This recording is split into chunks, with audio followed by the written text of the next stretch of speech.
Bismillahirrahmanirrahim. Assalamu alaikum dear students and welcome to lecture number 21. Today we are going to talk about the different financing methods that multinational corporations use in order to finance their multinational business or the international business. अच्छा students देखें, जो financing की जहाँ तक बात है तो ये एक बड़ा कॉम्प्लेक्स या कॉम्प्लिकेटेड डिसीजन होता है फॉर द बिजनेस मैनेजर्स के आप फाइनेंसिंग किस टाइप की करेंगे. Basically there are two kinds of financing. जब हम बात करते हैं मल्टीनेशनल कॉरपोरेशंस की तो it becomes even more cumbersome, क्योंकि आपने ना सिर्फ ये कि अपने फाइनेंसिंग मेथड्स को मोस्ट अप्रोप्रिएट रखना है, बल्कि उसके अलावा आपने ये भी साथ कोशिश करनी है कि वो कॉस्ट इफेक्टिव भी हो, क्योंकि you are doing an international business और मल्टीनेशनल बिजनेस जहाँ पे हर उस स्टेप के ऊपर आपने देखना है कि आप एक ग्लोबल वर्ल्ड में काम कर रहे हैं जहाँ पे आपके बहुत सारे कंपटीटर्स हैं. आप चाहे इन्वेस्टमेंट डिसीजंस करें या फाइनेंसिंग डिसीजंस करें, these are the two very very important decisions that a business manager has to make. जैसे कि स्टूडेंट्स बैलेंस शीट की दो साइड्स होती हैं. This is a typical balance sheet where we have two sides. This is the asset side and this is the liabilities and owners equity side, right. अच्छा, जो asset की side है आपकी, basically that is the investment side, और liabilities and owners equity की जो side है that is your financing side. हम जो अब आज के लेक्चर में और अगले कुछ लेक्चर्स में हम इस एस्पेक्ट की बात करेंगे that how we are going to finance our business. That is this side of the balance sheet, that is the right hand side. How we are going to finance the left hand side by this side. So how the left hand side is going to be financed by this side, that is basically the question. What kind of financing mix you are going to opt for? जो हमने capital structure के decisions में पढ़ा था कि कितना date और कितना इक्विटी होना चाहिए. अब जब हम फाइनेंसिंग की सिर्फ बात करते हैं तो उसके अंदर हमारे पास we have two options, either the debt financing and the equity financing. और स्टूडेंट्स जहाँ पे हम डेट फाइनेंसिंग की बात करते हैं तो डेट फाइनेंसिंग में we have two kinds. Number one is short term financing and number two is long term financing. और आप उसको इसी ऑर्डर में लिखते हैं, पहले आप शॉर्ट टर्म लिखते हैं, फिर आप लॉन्ग टर्म लिखते हैं, और आप फिर बाद में जो है ना इक्विटी फाइनेंसिंग वाले आइटम्स लिखते हैं जो जो आपके पास आते हैं. अच्छा, short term financing and long term financing, हमारे पास फाइनेंसिंग ऑप्शंस में हमारे पास दो चीज़ें आ गई. शॉर्ट टर्म फाइनेंसिंग मीन्स कि जो हम फॉर एग्जांपल जो हम फाइनेंसिंग कर रहे हैं for the period of 1 month to 1 year, हम उसको शॉर्ट टर्म फाइनेंसिंग के अंदर ले आते हैं, राइट. अब उसकी क्या सोर्सेज हैं and how do we do it, वो अगले चंद लेक्चर्स में हम पढ़ेंगे. आज का जो हमारा टॉपिक है that is about the long term financing. Long term financing आपकी वो फाइनेंसिंग होगी जो basically you are going to use it for the period of let's say 5 years और मोर. इन दोनों के दरमियान में एक इंटरमीडिएट रेंज फाइनेंसिंग भी आती है, या जिसको हम मीडियम रेंज फाइनेंस कहते हैं, जो क्या है आपकी 1 to 3 years वाली. हम ज़्यादा इंटरेस्टेड हैं लॉन्ग टर्म फाइनेंसिंग में जो 5 years है या उससे ज़्यादा मैक्सिमम है. अच्छा, how do we compare the short term financing and long term financing? आप कुछ बता सकते हैं मुझे, any clue that you want to give कि शॉर्ट टर्म फाइनेंसिंग और लॉन्ग टर्म फाइनेंसिंग में क्या डिफरेंस है and what are the advantages and disadvantages of both of these methods. अच्छा देखें, जब हम फाइनेंसिंग की बात करते हैं शॉर्ट टर्म फाइनेंसिंग की, तो हमने टाइम पीरियड की बात की कि वो शॉर्ट टर्म है. हमारे पास इन्वेस्टमेंट में भी कुछ हमारे पास शॉर्ट टर्म इन्वेस्टमेंट्स होंगी और कुछ हमारे पास लॉन्ग टर्म इन्वेस्टमेंट्स होंगी. ठीक हो गया. शॉर्ट टर्म फाइनेंसिंग जो मेथड्स हैं वो आप शॉर्ट टर्म इन्वेस्टमेंट्स के लिए यूज़ कर रहे हैं, और जो लॉन्ग टर्म इन्वेस्टमेंट के लिए आप लॉन्ग टर्म फाइनेंसिंग यूज़ कर लें. Basically this is called the hedging approach. इसको हम कहते हैं hedging approach. hedging approach. Hedging approach says whereby you finance the short-term investment with the help of short-term financing methods, and you finance your long-term financing, long-term assets with the help of your long-term financing methods. तो hedging approach या और इसको हम ये भी कह सकते हैं और maturity matching approach. Hedging और the maturity matching approach ये कहती है कि आप each asset must be financed with the financing method of the approximate maturity that particular asset is going to have. मैं repeat करती हूँ, each asset is going to be financed with the help of the financing method that has got the approximate equal maturity. Like अगर short term asset है तो उसको हम short term financing method से finance कर लेंगे, और अगर हमारे पास लॉन्ग टर्म एसेट है तो we are going to finance it with the help of our long term financing methods. बात क्लियर होगी? Are you getting my point? Should I repeat it? Okay, once again, maturity matching और hedging का मतलब ये है कि we are going to finance the short term investment with the help of our short term financing methods और short term financing instruments, and our long term investments with the help of our long term investment methods. अब ऐसा क्यों है? जैसे investment है हम उसके लिए उसी किस्म का लोन ले लेंगे. फॉर एग्जांपल हमारा जो बिजनेस है वो साइक्लिक नेचर का है, और let's say we deal in orange juice manufacturing, तो या फिर ये कि आप किसी आइसक्रीम या जो है ना समर रिलेटेड प्रोडक्ट्स में डील करते हैं. लेट्स सपोज आप समर रिलेटेड प्रोडक्ट्स में डील करते हैं और आप आइसक्रीम्स बनाते हैं. आइसक्रीम्स का चूंकि कंजम्पशन पैटर्न आपका गर्मियों में ज्यादा होगा, तो you are going to buy your raw material in the summers, और उस समर्स के लिए naturally you would like to have the short term financing methods. Short term financing method, short term loans लेंगे, उससे उसका रॉ मटेरियल खरीदेंगे ताकि आप अपनी रिक्वायरमेंट जो कंज्यूमर्स की रिक्वायरमेंट्स है उसको पूरा कर सकें. जब पूरा हो जाएगा तो later on you can reap the benefits, revenues, and ultimately you can balance off your loan. तो आपको क्या जरूरत पड़ी हुई है कि आप शॉर्ट टर्म पीरियड के लिए कोई लॉन्ग टर्म लोन ले लें. शॉर्ट टर्म के लिए you always go for the short term loan, long term के लिए आप नहीं जाएंगे. उसकी रीजन मैंने आपको ये बताई कि शॉर्ट टर्म जो लोन्स हैं वो बेटर हैं for the short term investments, और long term loans they are better for the long term investments. क्योंकि जो ये इसलिए भी हमें लॉजिकल लगता है क्योंकि हम नहीं चाहते कि हम अपनी किसी छोटी सी रिक्वायरमेंट को पूरा करने के लिए किसी लॉन्ग टर्म कमिटमेंट में चले जाएं. Getting my point? कि हम अपनी किसी छोटी सी रिक्वायरमेंट को पूरा करने के लिए, एक शॉर्ट टर्म रिक्वायरमेंट को पूरा करने के लिए एक लॉन्ग टर्म कमिटमेंट में चले जाएं. ये बिल्कुल ऐसी एग्जाम्पल है कि अगर आपके सामने एक चूंटी है और आप उसको पत्थर के बजाय ईंट से मारने की कोशिश करें, it's just like that. Getting my point? आपने फाइनेंसिंग इंस्ट्रूमेंट वो लेना है जो उसके बराबर की मैच्योरिटी रखता हो. समझ आ रही है ना?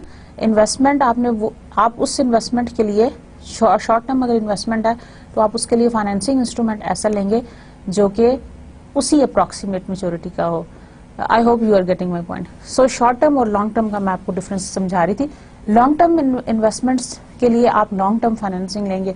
अच्छा स्टूडेंट्स, एक बहुत ही जो इंटरेस्टिंग और मजेदार बात है वो शॉर्ट टर्म फाइनेंसिंग और लॉन्ग टर्म फाइनेंसिंग के हवाले से कि short term financing is less expensive as compare to the long term, क्योंकि long term is always risky. जब भी टाइम पीरियड ज्यादा होता है ना तो उसमें रिस्क ज्यादा बढ़ जाता है. किस चीज का रिस्क बढ़ जाता है? Risk of uncertainty. क्या पता इकोनॉमिक एनवायरनमेंट कैसी हो जाए, क्या पता इंटरेस्ट रेट्स कैसे हो जाएं. शॉर्ट टर्म में भी ये रिस्क तो होता है, लेकिन शॉर्ट टर्म में ये इतना ज्यादा आप ये कह लें कि प्रोमिनेंट नहीं होता. लाइक अगर मैं ये कहूँ कि आज से 3 महीने के बाद डॉलर का रेट क्या होगा, वो बहुत मुख्तलिफ होगा एज कम्पेयर टू अगर मैं ये कह दूं कि आज से 5 साल के बाद डॉलर का रेट क्या होगा. उसको प्रिडिक्ट करना भी ज्यादा मुश्किल है क्योंकि लॉन्ग टर्म के अंदर रिस्क ज्यादा है, अनसर्टेनिटी ज्यादा है. समझ आ रहा है ना? Is that clear? तो शॉर्ट टर्म और लॉन्ग टर्म के दरमियान में एक ये बहुत इंटरेस्टिंग और मजेदार किस्म का डिफरेंस है. ये जो शॉर्ट टर्म फाइनेंसिंग है वो ये है कि आपके जो इंटरेस्ट रेट्स हैं वो बहुत तेजी से फ्लक्चुएट नहीं करेंगे. तो if you have gone for the short term loans तो उसके अंदर जो चेंजेस आएंगी, जो इंटरेस्ट रेट्स के चेंजेस की वजह से, you are not going to be very much suffered from that. लेकिन लॉन्ग टर्म के अंदर ये है कि you are going to be suffered a lot, क्योंकि टाइम स्पैन बहुत ज्यादा है, जो रिस्क है वो बहुत ज्यादा है. Is that clear? So short term और लॉन्ग टर्म के दरमियान में ये डिफरेंस है. एक्सपेंसिव, जो long term financing instruments are more expensive as compare to the short term. अगर कभी आपको बिजनेस लोन्स भी लेने का इत्तेफाक हो, या कभी आपको कभी काम करने का इत्तेफाक हुआ हो किसी फाइनेंशियल इंस्टीट्यूशंस के साथ या अदरवाइज भी, तो जो banks long term loan offer करते हैं, जैसे मॉर्गेज लोन्स हैं या प्रॉपर्टी बेस्ड लोन्स हैं या बिजनेस लोन्स हैं लॉन्ग टर्म के लिए, उसके ऊपर वो हमेशा ज़्यादा इंटरेस्ट चार्ज करते हैं as compare to the short term. जहाँ पे तो आपकी इन्वायरमेंट अनसर्टेनिटी है, वहाँ पे ज़्यादा बेहतर है कि you go for the long term, क्योंकि हो सकता है कि शॉर्ट टर्म के अंदर भी फ्लक्चुएशंस इतनी आ जाएं जो कि लॉन्ग टर्म में होती हैं. तो कई दफ़ा ये भी होता है लॉन्ग टर्म में आपको एक फ्लैट रेट मिलेगा, उनको पता है कि हमने 5 इयर्स की या 10 इयर्स की कमिटमेंट किया, तो हम अपना इंटरेस्ट रेट वही चार्ज करें जो कि हमें 10 इयर्स के बाद वर्थ वाइल हो. समझ आ रही है ना? बैंक जो है वो banks they are working on the calculated things, तो वो आपको वो रेट इंटरेस्ट रेट ऑफर करेगा जो कि वो 10 इयर्स के बाद जो समझता है कि अगर मैं इसको ये अभी चार्ज करूं तो 10 इयर्स के अंदर जितनी भी चीज़ें हैं उनकी सारी फोरकास्टिंग होती है, जिसकी बेसिस के ऊपर वो अपने इंटरेस्ट रेट्स आपको चार्ज करेंगे. अच्छा जी, so you have got the difference between the short term financing and long term financing and the financing approaches, और वो क्या होती हैं. अब हम चलेंगे अपने चैप्टर की तरफ and we are going to discuss the objectives of that chapter, and I am going to tell you कि MNCs क्या करती हैं with the long term financing. So, chapter objectives. To explain why MNCs consider long-term financing in foreign currencies. हम सबसे पहले तो ये concept अपना पढ़ेंगे और clear करेंगे कि why the multinational corporations they consider the long-term financing in foreign currencies. Foreign currency में वो क्यों पसंद करती हैं कि वो long-term financing करें. Number 2 is to explain how the feasibility of the long-term financing in foreign currencies can be assessed. So the second thing is that we are going to explain that how the feasibility of the long-term financing in foreign currency can be assessed. कि क्या long-term financing approaches जो हमें available हैं, जो instruments available हैं, क्या वो worthwhile भी हैं from the point of view of opting them or not, and to explain how the assessment of the long-term financing in foreign currencies can be adjusted for bonds with the floating interest rate. अच्छा, एक floating interest rate होता है, एक fixed interest rate होता है. Floating interest rate वो होता है जो कि डिमांड एंड सप्लाई से आप सेट करते हो, ठीक है ना. फिक्स्ड इंटरेस्ट रेट वो होगा जो कि it remains fixed for over a long term period के ऊपर. फिक्स्ड जो है वो आप फिक्स्ड रखेंगे, जो फ्लोटिंग है that can be changed over a period of time. एक टाइम से दूसरी टाइम के ऊपर वो चेंज हो सकता है. कैसे? Based on the demand and supply forces. Floating का मतलब ये होता है, फ्लोटिंग का मतलब होता है जो कोई चीज़ तैर रही है, ठीक है ना. जैसे a piece of wood is floating on the surface of water. Floating का मतलब कि वो मूव कर रहा है, वो हिल रहा है, ऊपर नीचे जा रहा है. तो floating interest rate are just like that. They are moving up and down based on the demand and supply forces that are determining the exact interest rate that should be charged by the institution who is offering the loan. Are you getting my point? Fixed का मतलब है it is going to be fixed. अगर आज मैंने कह दिया कि 10% है तो it will remain fixed for rest of the other 5 years. लेकिन floating का मतलब है कि it is going to be changed over time. एक टाइम पे अगर ज्यादा है, दूसरी टाइम पे कम है. अच्छा, floating कुछ लिहाज से beneficial भी रहता है. उसकी रीजन ये है कि आप चेंज कर सकते हो उसको with the changing economic conditions. You may change it. जैसे अभी जो हमारे कंट्री के अंदर भी जो प्रैक्टिस में है, फॉर एग्जांपल अगर आप गाड़ी लीज पे लेने जाएं तो they are going to charge you the floating interest rate. That may go up after a year. वो एनुअल बेसिस के ऊपर उसको रिवाइज करते हैं सो दैट जो इकोनॉमी के अंदर इंटरेस्ट रेट की चेंजेस हैं that can be absorbed and that burden can be transferred over to the consumer side.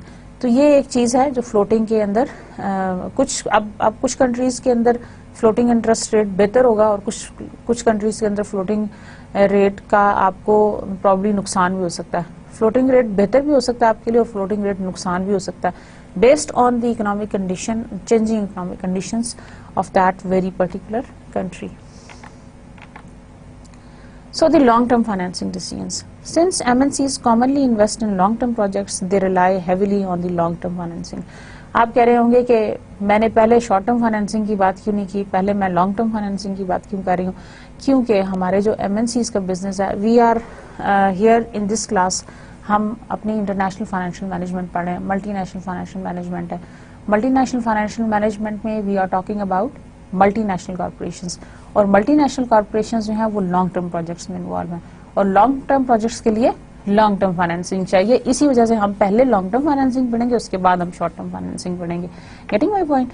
इसीलिए मैंने आपको हमने स्टार्ट ही लॉन्ग टर्म फाइनेंसिंग से किया। हालांकि जब मैंने आपको स्टार्ट में बैलेंस शीट दिखाई थी तो यू मस्ट बी वॉन्डिंग कि मैंने तो आपको शॉर्ट टर्म फाइनेंसिंग और फिर long term financing and then equity financing जो पैटर्न आपको दिखाया, बैलेंस शीट भी ये फॉलो करती है। आप सोच रहे होंगे कि मैंने डायरेक्ट लॉन्ग टर्म से क्यों स्टार्ट किया। उसकी रीजन भी यही है लॉन्ग टर्म से स्टार्ट करने की, because multinational companies they are involve in the long term projects. जो मल्टीनेशनल फर्म्स हैं वो लॉन्ग टर्म प्रोजेक्ट्स में इन्वॉल्व हैं and they are basically doing those long term projects. Long term projects कर रहे हैं, और लॉन्ग टर्म प्रोजेक्ट्स के लिए जो अप्रोप्रिएट मेजर है वो क्या है, अप्रोप्रिएट फाइनेंसिंग मेथड क्या है, yes, the long term financing method. तो that is why we are dealing with the long term financing method. एक थोड़ा सा पैरा जो मैं आपको रीड आउट करके देना चाहती हूँ। Multinational corporations, MNCs, typically use long-term sources of funds to finance long-term projects. They have access to both domestic and foreign sources of funds. अच्छा, मल्टीनेशनल फर्म्स के साथ ये स्पेशल बात है, लोकल के ऊपर तो उनकी एक्सेस है ही है, लेकिन दूसरी जो एडिशनल चीज़ है वो ये है कि they have the access to the foreign funds as well. It is worthwhile for MNCs to consider all possible forms of financing before making their final decision. तो MNCs के लिए बहुत अच्छा है कि they are going to consider all the possible options that they are going to have, जो उनके सामने हैं, before they go for the final decision. Financial managers must be aware of their sources of long term funds. आपके लिए इसलिए पढ़ना जरूरी है since you are a financial manager of a multinational corporation, so you must be aware about what are the different sources which are available for the long term funds, so that they can finance international project in a manner that maximizes the wealth of the MNCs, ताकि हम वो appropriate funds उन appropriate countries से हासिल कर सकें जिससे हमारी शेयर होल्डर वेल्थ मैक्सिमाइजेशन हो, जिससे value of the firm maximize हो। Is that clear? All the goals they are basically targeting towards the value maximization of the firm. Value maximization उस वक्त होगी जब maximization उस वक्त होगी जबकि हम appropriate fund sources identify करें, ताकि हमारी cost of capital at its minimum हो, हमारा जो capital structure है वो appropriate हो, so that we can maximize the value of our firm and minimize the investors' required rate of return.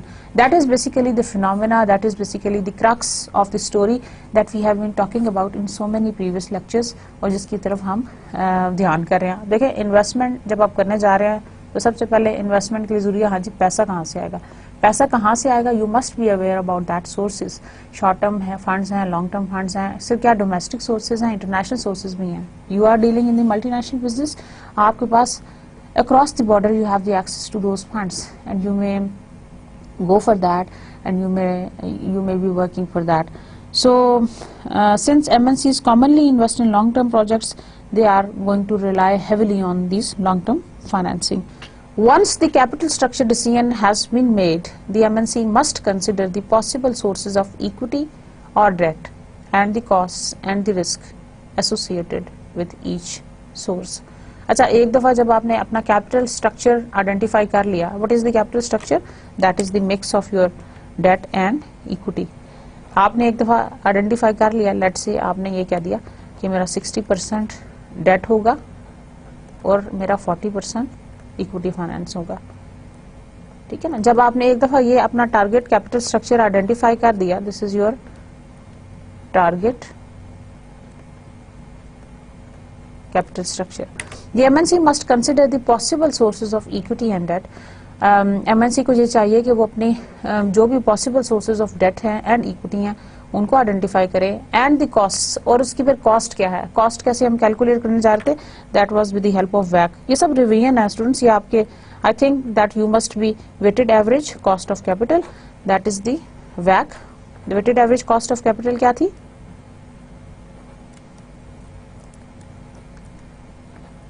That is the weighted average of the components of each cost that you are going to incur for financing your business. It can be debt, it can be equity, it can be short term, long term और equity financing.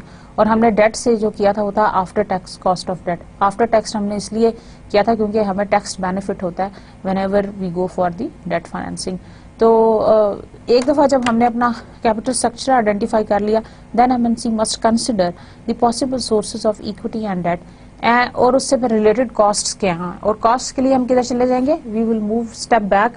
जो हमारा cost of capital वाला chapter था वैक calculate करेंगे. हम हर component of cost की सेपरेटली कॉस्ट कैलकुलेट करेंगे, उसकी वेटेड एवरेज निकालेंगे and then we are going to do that.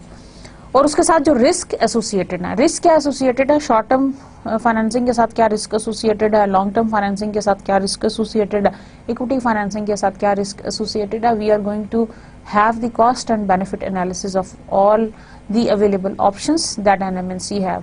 मैंने आपको इससे पहले भी बताया एमएनसी के पास ये चॉइस है, ये ऑप्शन है कि they can have the MNC के पास जो लोकल फाइनेंसिंग की तो उसके पास अपॉर्चुनिटी है ही है, लेकिन उसके अलावा अक्रॉस द बॉर्डर उसके पास लॉन्ग टर्म डेट को लेने की, एक्वायर करने की, इशू कराने की एक अवेलेबिलिटी, एक ऑप्शन उसके पास अवेलेबल है. So they have the access to both the local and domestic and the international funds.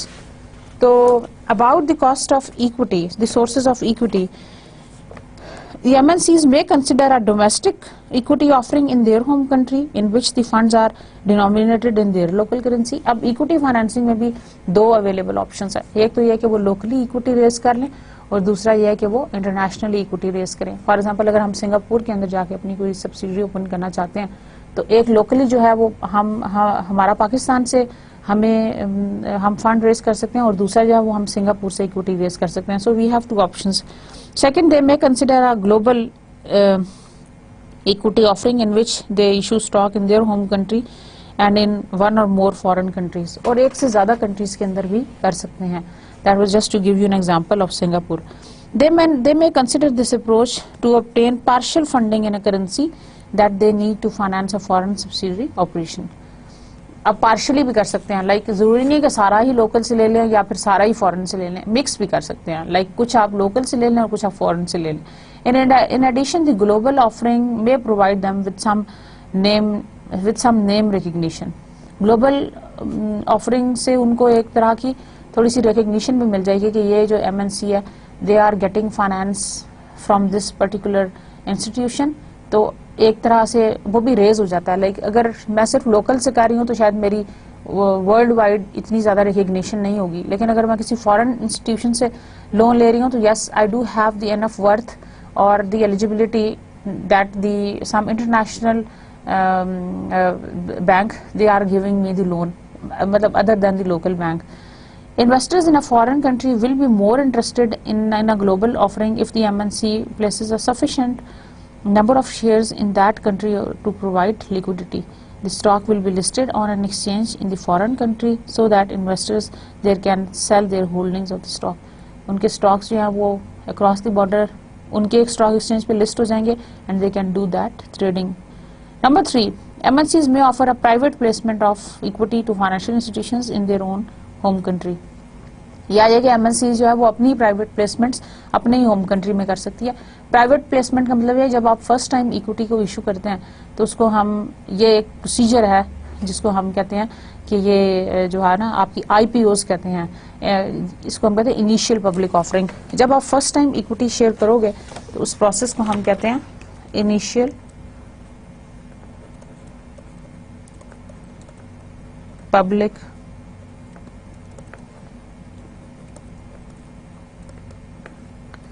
offerings, IPOs. IPOs basically stands for Initial Public Offering. Initial Public Offering एक concept है, उसका मतलब ये है कि जब आप फर्स्ट टाइम इक्विटी रेज करना चाहते हैं, इक्विटी फंड्स रेज करना चाहते हैं थ्रू इक्विटी, तो आप अपने शेयर्स ऑफ स्टॉक्स को मार्केट के अंदर खुद से फ्लोट नहीं करेंगे, बल्कि you are going to give this responsibility to some investment bank. Investment bank आपके बिहाफ पे आपका इक्विटी फंड जो है वो मार्केट में फ्लोट करेगा. अब आप खुद क्यों नहीं कर सकते, उसकी रीजन ये है कि since you are a new company, no one knows you, आपको नहीं पता कि आपने अपनी शेयर प्राइस कैसे सेट करनी है। Investment bank they have the speciality, they have the experience. तो जब फर्स्ट टाइम आप करने जा रहे हैं तो इन्वेस्टमेंट बैंक आपके लिए काम करता है। Some of the commercial banks they also do it, they will charge you a fee.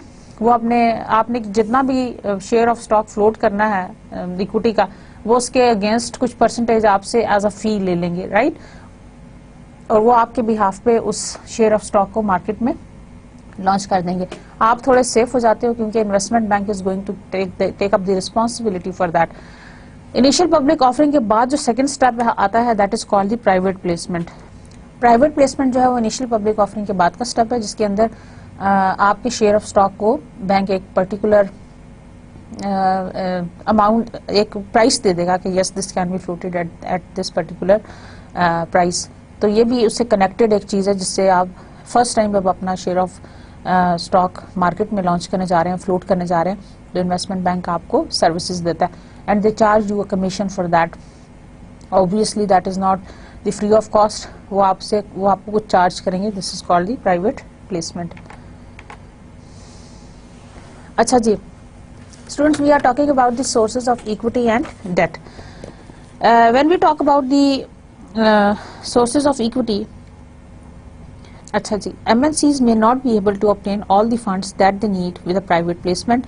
The funding must come from a limited number of large investors who are willing to maintain the investment for a long period of time, because the equity has the limited liquidity. क्योंकि equity की जो liquidity है that is minimum. Liquidity से मतलब यह है कि you can change or you can liquidate it, you can change it into cash at any time. So that is called liquidity. So whatever we have learned so far, इसको summarize करने के लिए sources of debt and equity. Number one is domestic offerings in local currency, global offerings in multiple currencies. These are the available options when we talk about the sources of debt and equity financing for the multinational business. Number one is domestic offering in local currency. Domestic offering का मतलब ये है domestically जो आपको loan available है, domestically जो आपको shares of stock that you can raise in order to raise the finance, जो आप float कर सकते हैं in order to raise your finances. Number two is global offering in multiple currencies. अब साथ ही मल्टीनेशनल कॉर्पोरेशन के पास ये भी ऑप्शन है, they have the global offerings in multiple currencies, बहुत सारी करेंसीज में, because they have the exposure. Multinational का जो बिजनेस का सेटअप है that is more than in one country, 4-5 मुख्तलिफ कंट्रीज में। For example they have the business and they have the opportunity to get the funding from that very particular country. Private placement to the home country financial institutions. सुनो, ये सब वो बातें जो मैं आपको बता चुकी हूँ। Private placement to the home country financial institutions, private placement जैसा कि मैंने आपको बताया, that is a procedure that a multinational corporation does when they want to raise funds with the help of the investment bank, whereby the investment bank takes up the responsibility to price the shares of stock, और उससे related जितने भी issues हैं वो सब वो खुद लेता है और उसके against वो fee charge करता है। तो एक ये हो गया। And private placement to the host country financial institutions, जो एक तरीका और हो सकता है, that is the private placement to the host country financial institutions, के जहाँ पे आपका सब्सिडरी है फॉर एग्जांपल, वहाँ से आप प्राइवेट प्लेसमेंट कराएं उनके फाइनेंशियल इंस्टीट्यूशन को यूज करते हुए, उनके फाइनेंशियल इंस्टीट्यूशन या उनका इन्वेस्टमेंट बैंक। फॉर एग्जांपल मैं कहती हूँ एक साइड पे जो आपका private placement to the home country financial institutions है, लेट्स से यहाँ का कोई बैंक है, लेकिन अगर आप private placement to the host country financial institution है, कहीं किसी और सब्सिडरी जहाँ पे आपकी है वहाँ का कोई फाइनेंशियल इंस्टीट्यूशन है अब्रॉड का, और वो आपके लिए प्राइवेट प्लेसमेंट करे, तो ये देखें आपके पास sources of debt and equity का कितना एक वाइड रेंज अवेलेबल है। अगर आप सिर्फ डोमेस्टिक होते तो आपके पास 2 थी, लेकिन आप सिंस यू आर इंटरनेशनल तो उसमें 4 हैं, और उन 4 में भी जो हमारे पास इंटरनेशनल है, if you say that we have this setup in 5 different countries, तो देन मल्टीप्लाइड बाय 5। तो अगर आपका 5 कंट्रीज के अंदर सेटअप है तो all together you might be having the sources of funds available from 10 different countries. समझ आ रहा है ना? तो आपके पास जो अवेलेबल ऑप्शन है वो बहुत ज्यादा वाइड हो गया। इट इज जस्ट लाइक कि आपके सामने बुफे है and you can pick and choose जो आपको सूट करता है, जो आपकी हेल्थ के लिए अच्छा है, which you think that you like it, आपके टेस्ट के मुताबिक है। It is just like having a buffet, अगर मैं इसको उस तरह से रिलेट करूं, जब आप लोकली हैं तो आपने बस जो एक चीज आपके पास घर में अवेलेबल है, लोकल का मतलब है कि you are having your lunch at your home, तो एक जो चीज या एक या दो मैक्सिमम चीजें जो घर में बनी हुई हैं, you are limited to that. लेकिन जब आप बाहर चले जाते हैं, डाइन आउट करते हैं, तो बुफे के अंदर you have the options and then you can pick and choose for whatever you like and for whatever is more healthy for your body. So moving on, many MNCs obtain equity funding in their home country and engage in debt financing in foreign countries. अच्छा, हम इसको generalise नहीं कर सकते statement को, जो मैंने अभी भी आपको बताई कि many MNCs they obtain equity funding in their home country and engage in debt financing in foreign countries. लेकिन जनरली हमने ये देखा कि इक्विटी फाइनेंसिंग आप अपनी होम कंट्री से करते हैं और डेट फाइनेंसिंग आप फॉरेन कंट्री से करते हैं। और उसकी रीजन ये होती है कि बहुत दफा इंटरेस्ट रेट का एडवांटेज लेने के लिए, इंटरेस्ट रेट का जो डिफरेंस है उसका एडवांटेज लेने के लिए you go for the debt financing in the foreign countries. उसकी रीजन ये होती है कि हो सकता है कि आपको वहां से लोन्स लेना ज्यादा लीस्ट एक्सपेंसिव पड़े या कम पड़े, और कई दफा यह है कि आपको हो सकता है कि होस्ट गवर्नमेंट ये इंसेंटिव भी देती हो कि you can raise the debt financing from their country और आप उन्हीं के फंड्स को यूटिलाइज करें। तो दैट इज अनदर केस, जैसे कि हम इसको बहुत दफा कंट्री रिस्क एनालिसिस और डिफरेंट चैप्टर्स के अंदर पढ़ चुके हैं।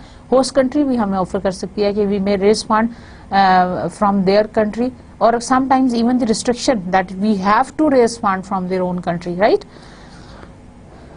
Okay, although about the cost of debt financing, an MNC's long-term financing decisions is commonly influenced by the different interest rate that exist among countries. तो मैं आपसे बात कर रही थी कि we are talking about the difference in the interest rates that the countries they are having across the borders. The actual cost of long-term financing is based on both the quoted interest rate and the percentage change in the exchange rate of the currency borrowed over the loan life.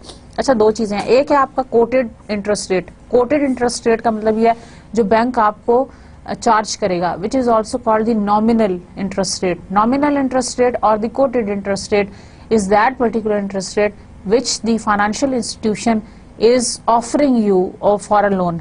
एक तो आपका वो rate हो गया, उसके अंदर आप add कर लें the currency percentage change in the exchange rate. Percentage change क्या है एक्सचेंज रेट में, उसको उसके अंदर ऐड कर लें, then you will get that particular interest rate. और उसके अंदर फिर आपने ये भी देखना है कि वो कितने लाइफ टाइम के लिए है। Like for example, is it for the 5 years और फॉर 10 years और 15 years, वो उसके साथ हो जाएगा। सो the cost of debt financing depends on the quoted interest rate and the changes in the exchange rate of the borrowed currency over the life of loan. तो दो चीजें, एक तो quoted interest rate हो गया, जो आपका quoted interest rate होता है that is the nominal interest rate. This is also called the nominal interest rate that the bank is charging you. जो बैंक आपको चार्ज कर रहा होता है, this is called the coated interest rate. और उसके साथ उसके अंदर चेंजेस क्या है एक्सचेंज रेट की of the borrowed currency over the life of loan. Life of loan can be 5 to 10 years, whatever जितने अरसे के लिए आपने लिया। और चेंजेस उस एक्सचेंज रेट के अंदर कितनी है, percentage change. Let's say there was a 5% change in the exchange rate of the currency जिसके अंदर हमने लोन लिया। So these are the cost of long term financing में डेट फाइनेंसिंग के साथ जो इश्यूज हैं। To estimate the cost, an MNC must needs to number 1 determine the amount of funds needed. पहला स्टेप तो ये है कि कॉस्ट डिटरमिन करने के लिए आपने ये देखना है कि आपको कितनी अमाउंट चाहिए, और वो अमाउंट आप कैसे डिसाइड करोगे, with the help of your target capital structure. कितने परसेंट आपने रेज करना है। अब 60% आपका डेट फाइनेंसिंग है, 60 में से लॉन्ग टर्म कितना है, लेट्स से 30-30 है। 30% short term and 30% long term. Amount सबसे पहले कैलकुलेट कीजिएगा कि आपको एग्जैक्ट अमाउंट कितना चाहिए for the loan. Number 2 is forecast the issue price of the bond. अच्छा, यूजुअली स्टूडेंट्स हम जो लॉन्ग टर्म फाइनेंसिंग है we do it with the help of bonds, ठीक है ना। हम बॉन्ड इशू कर देते हैं और हम उसके ऊपर सेमी एनुअल पेमेंट्स देते रहते हैं इंटरेस्ट की। तो और हमें एकदम से एक बड़ा ह्यूज अमाउंट हमारे पास आ जाता है, that is the bonds they are the most common method for acquiring the long term loans. Long term loan लेने का सबसे बेस्ट तरीका है कि बॉन्ड आप इशू कर दें. बॉन्ड आप इशू करेंगे automatically you will raise the fund. अब बॉन्ड कौन लेगा, वो किस कैटेगरी के होंगे, वो ए कैटेगरी के हैं, बी कैटेगरी के हैं, ये भी डिफरेंट क्रेडिट रेटिंग्स आइडेंटिफाई करती हैं. फॉर एग्जांपल आपकी फर्म जो है वो बहुत पुरानी है, बड़ी वेल नोन है, बड़ी रिनोन्ड कंपनी है, तो अगर वो फर्म बॉन्ड्स इशू करेगी तो दैट में गो for the A ratings or the B ratings or the C rating depending on their performance, just like depending on your own performance. जैसे आपकी परफॉर्मेंस होती है A grade student, B grade student, C grade student, etc. ऐसे ही है ना, हम आपकी performance को मेजर करते हैं with the help of your grades. So is the case with the bonds. Bonds भी A, B, C, D होते हैं, ठीक है ना. बॉन्ड्स की भी रेटिंग्स होती हैं, बॉन्ड्स की भी रेटिंग एजेंसीज होती हैं. अब आपको जाहिर है अच्छा बॉन्ड होगा तो उसकी प्राइस भी अच्छी होगी, ठीक है ना, और उसके ऊपर जो प्रॉमिस्ड इंटरेस्ट आपको मिलेगा वो भी अच्छा होगा, जो रेट ऑफ रिटर्न है वो भी अच्छा मिलेगा, क्योंकि उसकी एक ये कह लें कि जो वो एक स्टेबल बॉन्ड है. स्टेबल से मतलब ये कि उसके के अंदर जो है ना वो फ्लक्चुएशंस के चांस नहीं है या डिफॉल्ट के चांस नहीं, डिफॉल्ट रिस्क बहुत कम है. उसी से हम मेजर करते हैं ABCD वाला rating. Forecast the exchange rate for the times when it has to pay the bond holders. अच्छा, हमने फोरकास्टिंग ऑफ एक्सचेंज रेट के ऊपर एक पूरा चैप्टर पढ़ा था और हमने ये भी कंक्लूड किया था कि forecasting of exchange rate is not that easy, और हम मिक्स मेथड्स यूज करते हैं. उसके अंदर हमने डिफरेंट टेक्निक्स पढ़ी थी और फिर हमने ये कंक्लूड किया था कि हम उसको कैलकुलेट कर सकते हैं, लेकिन अगेन उसके अंदर रिस्क ऑफ फैक्टर जरूर इनकॉर्पोरेटेड है, हम उसको अवॉइड नहीं कर सकते. देखिए कभी भी ऐसा नहीं होगा कि हम 100% जो है वो जो एक्सचेंज रेट है उसको फोरकास्ट कर रहे हैं अपनी चॉइस के मुताबिक जो हमें लगे. अगर ऐसा कभी होता तो ये जितनी भी हेजिंग अप्रोचेज हम पढ़े हैं या जितनी भी हमने करेंसी डेरिवेटिव्स पढ़े हैं या जो भी हमने टेक्निक्स पढ़ी हैं ये सब फ्लॉप हो जाते. बेसिकली इसी मल्टीनेशनल बिजनेस में हम एक्सचेंज रेट फ्लक्चुएशंस को ही तो एंजॉय कर रहे हैं, उसी को तो हम एक्सप्लॉइट कर रहे हैं. अगर हम उसको एग्जैक्ट कर सकें तो फिर कोई वजह नहीं रहती. लेकिन जब आपने MNC ने कॉस्ट निकालनी है अपने उसकी डेट फाइनेंसिंग की, तो they must forecast the exchange rate for the times when it has to pay to the bond holders. आपने जाहिर है बॉन्ड होल्डर्स को पे करना है, तो बॉन्ड होल्डर्स को आप जो उसके अंदर एक्सचेंज रेट की फ्लक्चुएशंस हैं उसको इनकॉर्पोरेट करके ही पे करेंगे ना. वो बॉन्ड होल्डर आपसे वो मांगेगा. बहुत दफा जो बॉन्ड्स आप इशू करते हैं उसके अंदर आप इन्फ्लेशन का और एक्सचेंज रेट का मार्जिन रखते हैं, सो दैट जब आप इन्वेस्टर को रिटर्न दें तो उसके अंदर ये चीजें जो हैं वो सफर ना हो. और वो जो आपका बॉन्ड होल्डर है वो भी ही इज वाइज इनफ, उसको पता है कि मेरा जो रेट है, जो मेरा इंटरेस्ट रेट है या जो मेरा रिटर्न है, that is going to be affected by the exchange rate and interest rate and the inflation rate. Inflation से भी इफेक्ट होता है. तो कई दफा आप इन्फ्लेशन प्रोटेक्टेड बॉन्ड्स में एक ये भी ऑप्शन होती है, though not very directly relevant, लेकिन just to share with you ये भी आप एक नॉलेज है जो आपसे मैं शेयर करना चाहती हूँ. इसको हम कहते हैं inflation protected bonds. Inflation protected bonds से मतलब ये है कि लेट्स से अगर आप नॉर्मल 13% इंटरेस्ट रेट दे रहे हैं, रिटर्न दे रहे हैं अपने बॉन्ड होल्डर्स को, तो आप उसमें 13.2% कोट करें. वाई? जो 0.2 है that is for the inflation, ठीक है ना. और लेट्स से आप इसके अंदर एक्सचेंज रेट को भी ऐड कर लें, जो परसेंटेज चेंज आ सकती है ओवर द पीरियड, तो let's say this is 13.6. Now bond holders खुशी से कबूल कर लेगा आपका बॉन्ड, वो खुशी से आपके बॉन्ड के अंदर इन्वेस्ट करेगा. वाई? बिकॉज यू नो कि इसके अंदर इन्फ्लेशन की जो प्रोटेक्शन है वो शामिल है. Is that clear? So this is about the cost of debt financing. Okay students, आपको एक ग्राफ नजर आ रहा है. इट इज नॉट डिफिकल्ट, बहुत आसान सा है. एनुअलाइज्ड बॉन्ड यील्ड्स गिवन है आपको ओवर डिफरेंट करेंसीज. आप देख लें कि एनुअलाइज्ड बॉन्ड यील्ड, बॉन्ड के ऊपर जो यील्ड मिलती है, रिटर्न मिलता है, ब्राजीलियन रियल, ब्राजील की currency Brazilian real, Australian dollar के ऊपर, ब्रिटिश पाउंड के ऊपर, कैनेडियन डॉलर के ऊपर, दैट इज ऑलमोस्ट 5 की रेंज में.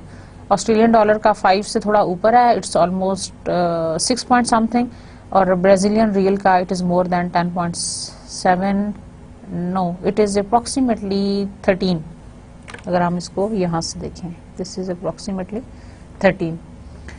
So these are the annualized bond yields across the countries. You may have the glance at such kind of charts whenever you would like to have a choice among different options that you are going to have for the long term financing. For example, हम ये समझते हैं कि हमारे पास इस वक्त 7 ये आपके पास 7 डिफरेंट करेंसीज का पैटर्न सामने आ रहा है और एनुअलाइज बॉन्ड यील्ड्स हैं, तो आप इनमें से पिक एंड चूज कर सकते हैं कि आपके लिए क्या फिजिबल है इस वक्त कि एज अ बॉन्ड इशूअर आपको किसके ऊपर मिनिमम इंटरेस्ट रेट देना पड़ेगा whenever you want to raise your financing. अगर इन्वेस्टमेंट करने जा रहे हैं तो आपका ग्राउंड बिल्कुल डिफरेंट हो जाएगा, आपका जो क्राइटेरिया वो डिफरेंट हो जाएगा. लेकिन जब आप फाइनेंसिंग करने जा रहे हैं तो you will go for that जिसकी बॉन्ड यील्ड जो है वो मिनिमम हो, ताकि आपको कम से कम पे करना पड़े to the bond holders. So these are the annualized bond yields across the countries.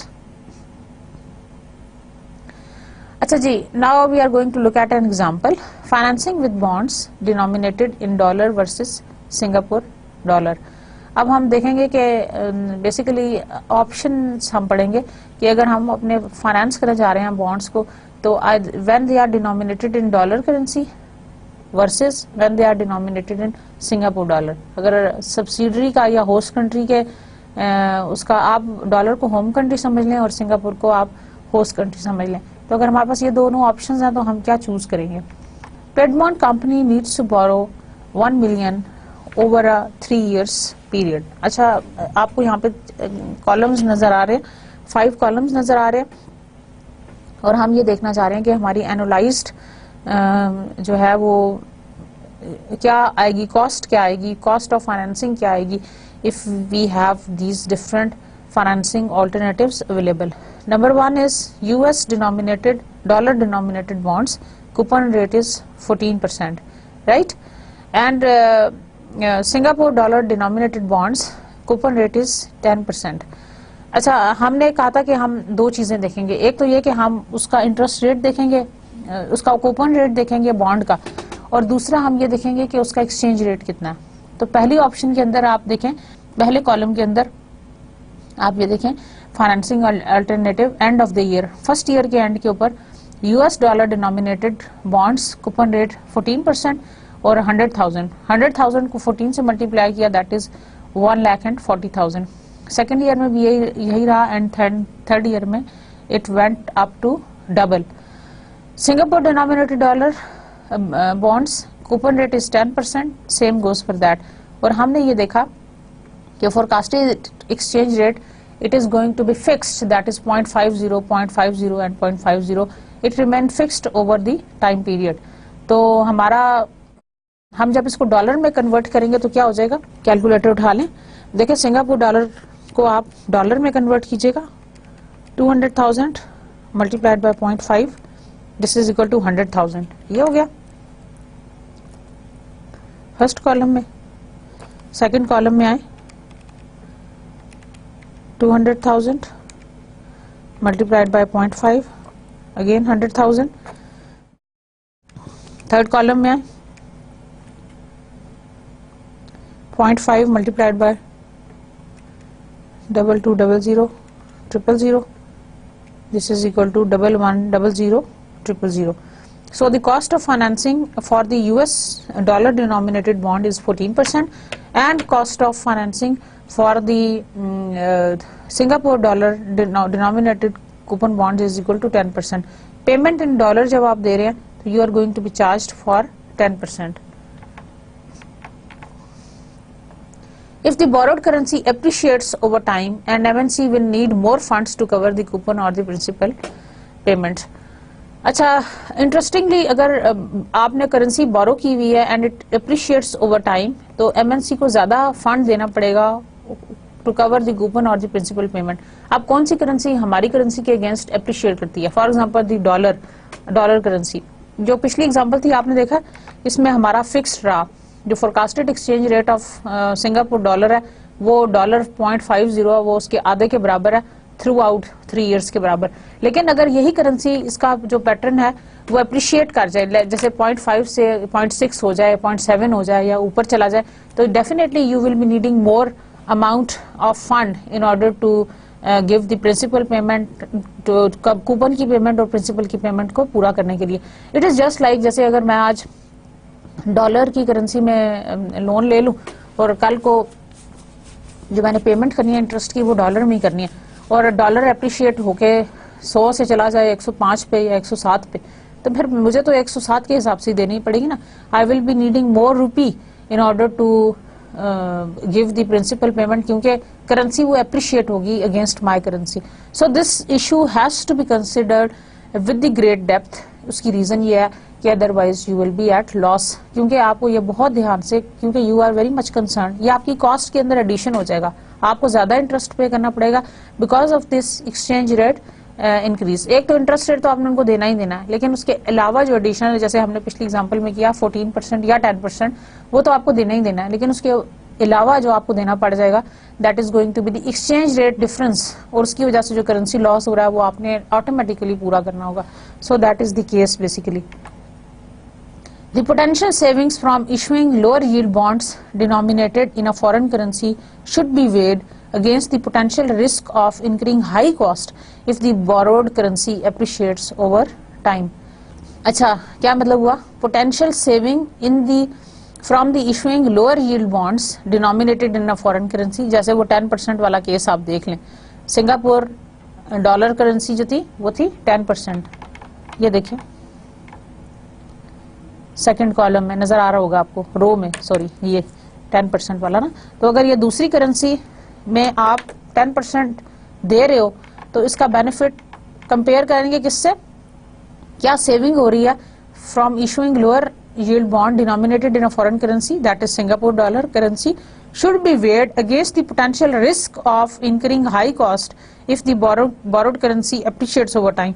आप साथ साथ ये जरूर ध्यान में रख लेंगे इस करेंसी का एक्सचेंज रेट क्या होगा अगले 3-4 सालों में जब तक हमने ये लोन किया, और क्या जो बेनिफिट हम लेने जा रहे हैं लो यील्ड बॉन्ड से, क्या ऐसा तो नहीं है कि इसके साथ जो एसोसिएटेड रिस्क है for appreciation of that particular currency वो बहुत ज्यादा हो जाए। यानी जो फायदा आपको वहां पे होना चाहिए था 14 और 4% का, हो सकता है कि आपको ये आगे जाके कहीं 8% से अबव पड़ जाए when you are going to compensate for that the currency appreciation. तो आपने इस बात को ध्यान में रखना है। You are going to do the cost and benefit analysis of both the currencies in order to do compensation for that. अब यहाँ देखें, हम यहाँ यही जो मैंने आपको भी स्टेटमेंट पढ़ के बताई है, अब हम उस फिनोमेना को यहाँ चेक करेंगे। ये देखें, सिंगापुर डॉलर स्ट्रेंथन्स, अगर सिंगापुर डॉलर स्ट्रेंथन हो गया तो फिर क्या होगा, पेमेंट इन सिंगापुर डॉलर आपकी 200,000 फर्स्ट में, 200,000 सेकंड में, और 300 और 22000000 तीसरे में 2.2 million. Forecasted exchange rate of Singapore dollar, पहले में 0.55, दूसरे में 0.6 एंड तीसरे में 0.65। बेसिकली डॉलर अप्रिशिएट हो रहा है। पेमेंट इन डॉलर आप देखें बढ़ती गई है, पेमेंट इन डॉलर इंक्रीज हो गई है, और जो आपकी कॉस्ट ऑफ फाइनेंसिंग है, annual cost of financing, that has raised up till to the 20.11। दूसरे में आ जाए, if it get weakens तो क्या होगा, नंबर 1 में 0.48 है, दूसरे में 0.46 और तीसरे में 0.40।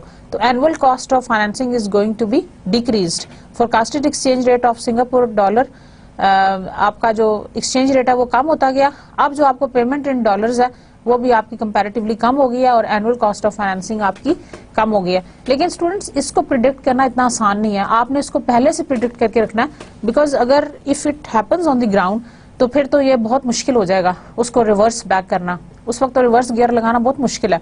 लेकिन अगर आप उसको पहले से डिफरेंट सिनेरियोज को अपने पास स्प्रेडशीट के अंदर डाल लें और फिर एनालाइज करके देख लें कि अगर अप्रिशिएट होती है तो हमारी कॉस्ट ऑफ फाइनेंसिंग इतनी हो जाएगी, और अगर डिप्रिशिएट होती है तो हमारी कॉस्ट ऑफ फाइनेंसिंग इतनी हो जाएगी, तो then you will be able to compare the cost and benefit analysis of the said exchange rates. Otherwise आप डिफिकल्टी में होंगे। और आजकल जो हमें सबसे बड़ा एडवांटेज है वो ये है कि with the help of new technology we can easily go for such kinds of forecasting, जो कि इससे पहले इतना पॉसिबल नहीं था। हमारे पास सॉफ्टवेयर अवेलेबल है different, even computer spreadsheets available है जिसके थ्रू हम इजीली फोरकास्ट कर सकते हैं कि अगर हमारे पैटर्न्स अगर इस तरह से होंगे, करेंसी के एप्रिसिएशन की तरफ होंगे या डेप्रिसिएशन की तरफ होंगे, हमारी कैलकुलेशंस बहुत आसान हो गई हैं with the help of all these techniques. अच्छा जी, अब क्या है, payment in US dollar at the end of the year.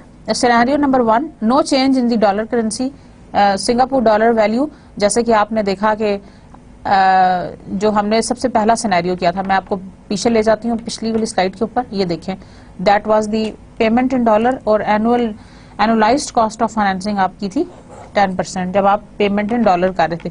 दूसरे केस में हमने देखा था कि हमारी जो करेंसी है that is going to be strong Singapore dollar currency. यहाँ पे हमारी जो एनुअल कॉस्ट ऑफ फाइनेंसिंग है that is going to be increased, right. और तीसरी जो है वो जब सिनेरियो वीक था, वीक सिंगापुर डॉलर, तो हमारा जब वो वीकन हो रहा था तो आप देखें कि हमारी जो एनुअल कॉस्ट ऑफ फाइनेंसिंग है वो भी लो हो जाएगी। तो हमने ये जो 3 सिनेरियोज आपके सामने हैं, हम इसके अलावा भी we can plot number of scenarios in order to weigh out the cost and benefit analysis of offering the low yield bond against the risk associated if the currency appreciates, if the host country currency appreciates. अच्छा जी, actual cost of annual financing with pound denominated bonds with a US perspective, आपको एक pattern given है from 1980 until 2004 तक, और exchange rate of pound भी given है, and you can see the pound denominated bond US की perspective से उसका जो पैटर्न है that is the kind of a fluctuating pattern.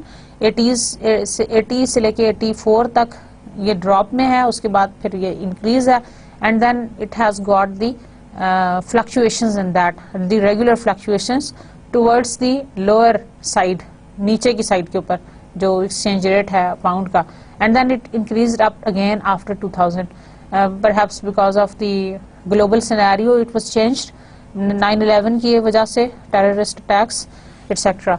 So these are the annual cost of financing with pound denominated bonds from a US perspective. So to recognize how exchange rate movements have affected the cost of bonds denominated in a foreign currency, consider the following example which uses actual exchange rate for the British pound from 1980 to 2004 जो आपके सामने है। In January 1980, Parkside Incorporation sold bonds denominated in British pounds with a par value of pound 10 million and a 10% coupon rate, thereby requiring coupon payments of 1 million at the end of each. यानी 10 million का issue है और उसके ऊपर 10% coupon rate issue हो रहा है, और उसकी जो कूपन पेमेंट्स है नेचुरली वो 1 million है, 10 divided by 10%. Assuming that this US firm had no existing business in the UK and therefore needed to exchange dollar for pounds to make the coupon payment in each year. और आप ये देख लेंगे, ये इस exhibit में जो आपको स्लाइड पे नजर आ रहा है, that is going to give you this pattern. In 1980, when the pound was worth 2.3950, 2.3950, ये देखें, ये this is 1980 की हम बात कर रहे हैं, 2.3950. The coupon payment was 2.239500. उसको आप मल्टीप्लाई कर दें 110 मिलियन के साथ. Just 4 years later, the pound was worth 1.15. 4 years later देखें, 1, 2, 3, 4. 4 years later, it was 1.15. 1.15. ये आ गया, ठीक है ना.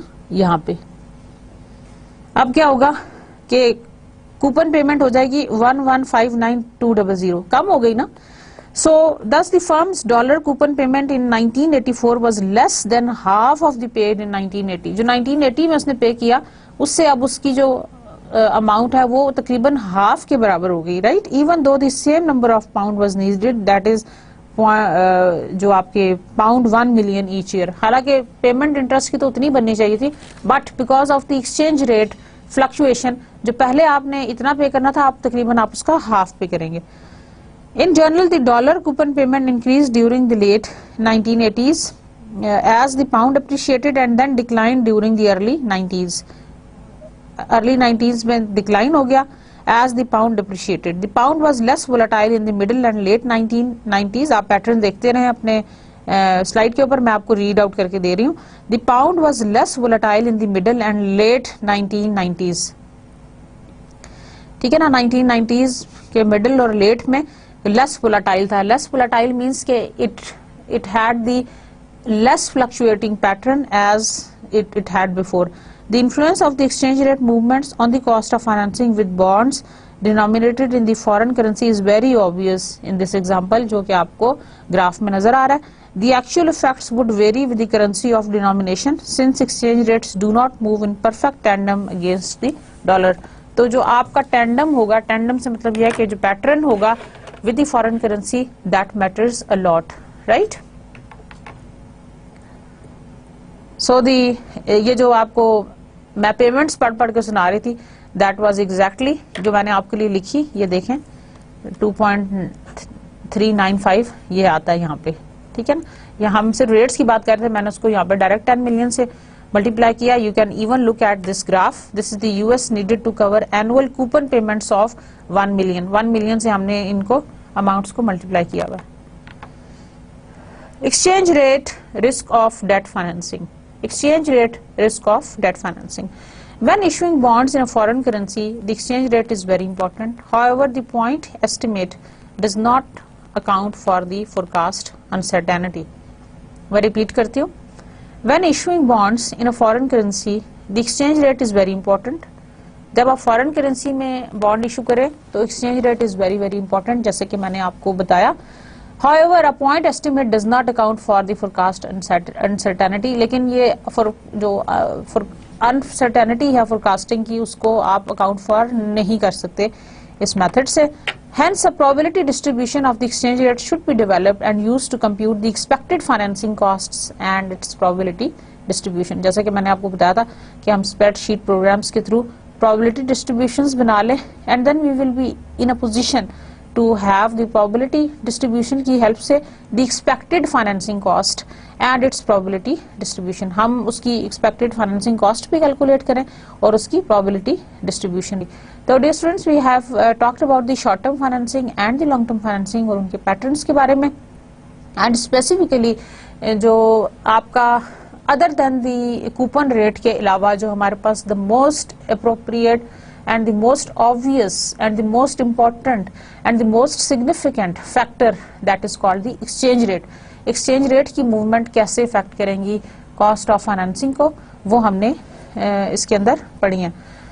So the exchange rate probability distribution can also be fed into the computer simulation program to generate the probability distribution of the financing cost, जिसका मैंने आपसे पहले जिक्र किया था। जैसे हमने इस एग्जांपल के अंदर, पेडिमेंट के एग्जांपल के अंदर हमने 3 केस पढ़े थे। एक तो स्टेबल थी करेंसी, जब सिंगापुर डॉलर करेंसी $0.5 उसका रेट था थ्रू आउट। दूसरे में सिनेरियो में हमने देखा कि इट गेट्स स्ट्रेंथेंड, और तीसरे में हमने देखा कि it gets weakened, weakened against dollar and strengthened against dollar. जब वो स्ट्रेंथन हुई थी तो हमारी जो कॉस्ट ऑफ फाइनेंसिंग थी वो रेज अप हो गई, जब वो वीकन हुई तो हमारी जो कॉस्ट ऑफ फाइनेंसिंग है वो नीचे आ गई।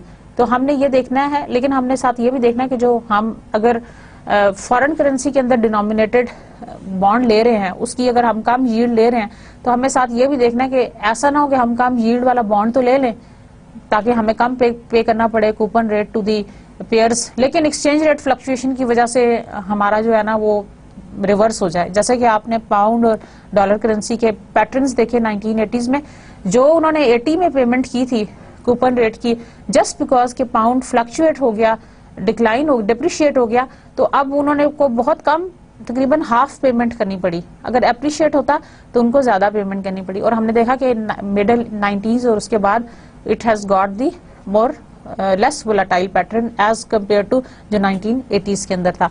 तो इस बात का आपने बहुत ध्यान रखना है। You can do it with the help of simulation exercises. Simulation exercise का मतलब है this is a kind of an artificial environment, जैसे कंप्यूटर स्प्रेडशीट प्रोग्राम्स हैं और आपके इस तरह की चीजें, उससे आप equally you do not have to go to the physical environment, actually आप उसकी मदद से बड़े आराम से, बड़ी आसानी से ये सब चीजें कर सकते हैं। So dear students, this was all about today's lecture. Hope you have enjoyed it. We are going to continue with the same topic in the next lecture. See you next time. Have a nice day. Allah Hafiz.